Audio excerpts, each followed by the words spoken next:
बाक्सा जिल्लानि मसलपुर मुखुमानि सिङाव थानाय दकेनकुसि गामियाव दिनै दैनि बरिं खालामनायखौ लानानै दुंहाव थासारि सोमजियो।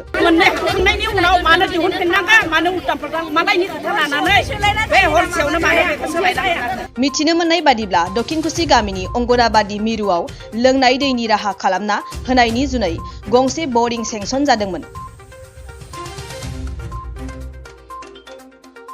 आरो बेबायदिनो थांनाय 22 खालार बुधबार खालि गंसे बरिं मेसिन फैनानै बरिं खालामबाय थानायनि उनाव हरखाबै दिनै फुंनि समाव हरखाबै बरिं खालामनाय हाबाफारिखौ बन्द खालामो। लोगोसे बरिं खालामनाय पाइपखौ बुखुनानै गुबुन दाबसे जायगायाव लांनो नागिरनाय जाथायखौ गामिनि आइजोफोरा मिथिनो मोननाय लोगो लोगो गामिनि गोबां आइजोफोरा ओंखारबोनानै मोनसे खुद्रिसारनाय हाबाफारि लायो।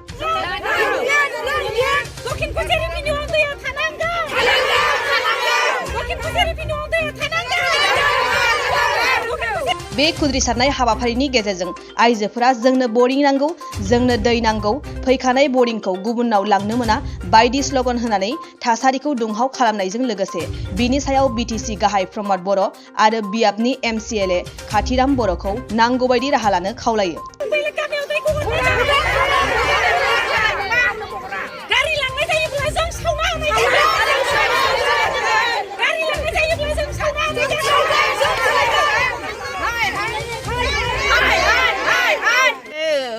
जोंनि बे हम कानेक्सन दैया फैनायखौ जोङो तारमाने रायजोफोरा बेयावनो लकेसनखौ नायनानै जावनो होबाय खुरबायबो पाइप गंनै हाबखांनायनि उनाव मैयानि दिनाव एबसुनिफ्राय फैनानै खैजनसो मानसिया फैनानै बादा होफैदों।